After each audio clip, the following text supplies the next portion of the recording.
Hello बच्चों, let's see this question. In which part of compound stomach of ruminants cellulose is digested? So ruminants के compound stomach के कौन से part में cellulose जो है वो digest होता है, ये question है. तो बेटा बात कर लेते हैं सबसे पहले इस क्वेश्चन के की कॉन्सेप्ट की. तो की कॉन्सेप्ट क्या है? Digestion of cellulose, right. तो अब यहाँ पर देखो, मैंने एक बड़ा प्यारा सा रूमिनेंट का डायग्राम लिया हुआ है जिसके थ्रू हम इस चीज़ को समझेंगे.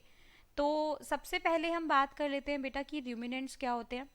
ये बेसिकली प्लांट ईटिंग मैमल्स होते हैं जिनके अंदर sheep, goat, deer, cattle, buffalo, giraffe, yak, ये सब आते हैं. ठीक है.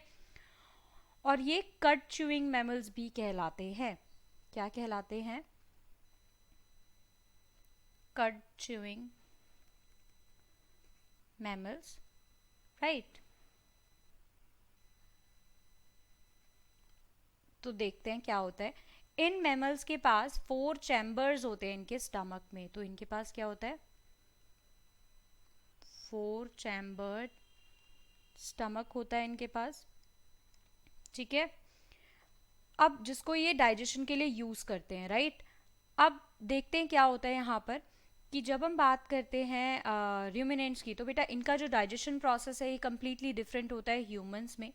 ठीक है. दोनों में बहुत ही ज़्यादा डिफरेंसेस हैं. तो अब हम बात कर लेते हैं सबसे पहले सेल्यूलोज की. तो सेल्यूलोज बेसिकली क्या है? बेसिकली बहुत इंपॉर्टेंट कंपोनेंट होता है ये, राइट. ग्रीन प्लांट्स, एल्गी, ओमाइसीड्स वगैरह के अंदर ये हमें पाया जाता है, राइट. तो अब इसके डाइजेशन की बात कर रहे थे हम रूमिनेंट्स के अंदर. तो अब इस डायग्राम की हेल्प से हम यहाँ पर देख लेते हैं. तो सपोज यहाँ पर एक फूड है इस काऊ के लिए, ग्रासेस हैं जिसके अंदर सेल्यूलोज होगा. तो अब ये सपोज इसका नाम लेट्स से तुलसी रख देते हैं. तो अब ये जो काऊ है, हमें पता है कि इसका जो स्टमक है वो 4 चैम्बर्ड है. और जो पार्ट हैं जिसके जो पार्ट यूज होंगे इसके डाइजेशन में, दीज आर बेसिकली, सबसे पहले जो फूड है वो जाएगा र्यूमन में. फिर जो फूड है वो हमारा जाएगा रेटिक्यूलम में. देन हमारा फूड जाएगा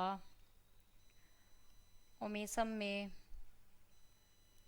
राइट. एंड देन हमारा जो फूड है वो जाएगा एबोमेसम में, राइट. तो ये सारा स्टेप रहेगा. तो सपोज तुलसी ने इस ग्रास को देखा, तुलसी ने सोचा इसको खाते हैं. तो जैसे ही ये ग्रास इसकी बॉडी में गए, तो ध्यान से देखिए, सबसे पहले मैं ह्यूमन का पार्ट बनाऊंगी. यहाँ पर कलर पर ध्यान रखना, जिन कलर से मैंने लिखा है. तो ये ग्रास जाएगी यहाँ पर खाते हुए, यहाँ से यहाँ पे इस वाले पार्ट में, ये जो भी पार्ट है ये इतना, इस पार्ट में आएगी सबसे पहले. अब इस पार्ट को मैं कहती हूँ क्या? र्यूमन. ये र्यूमन है. अब इसके अंदर क्या है? ध्यान से देखेंगे, इसके अंदर हमारे हैं एनारोबिक बैक्टीरिया, राइट, जो कि हमारे सेल्यूलोज को डाइजेस्ट कराने में हेल्प करते हैं, राइट. तो यहाँ पर एनारोबिक बैक्टीरिया हैं जो कि सेल्यूलोज को डाइजेस्ट कराने में हेल्प करते हैं. सेल्यूलेज एंजाइम है.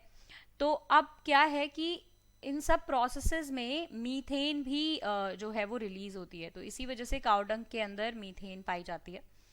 अब क्या होगा, यहाँ पर ये सारी प्रोसेस होते होते ये वापस जाएगा. वापस जाने के बाद इसके माउथ में ये वापस आता है. जब वो वापस आ रहा है तो वो किस फॉर्म में है? तब वो है कड की फॉर्म में. तभी हमने कहा था कड चूइंग मैमल्स हैं ये. आपने देखा होगा कई बार ऐसे कैटल्स जो हैं वो कुछ खा नहीं रहे होते, बट स्टिल ये च्यू कर रहे होते हैं. सो वो अपना स्टोर किया हुआ, र्यूमन के अंदर स्टोर किया हुआ कड च्यू कर रहे होते हैं.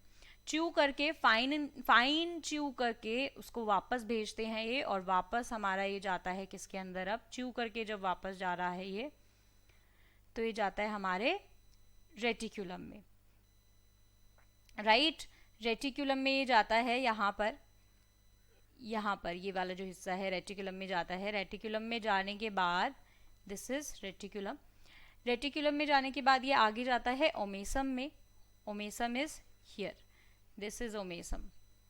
This is omasum.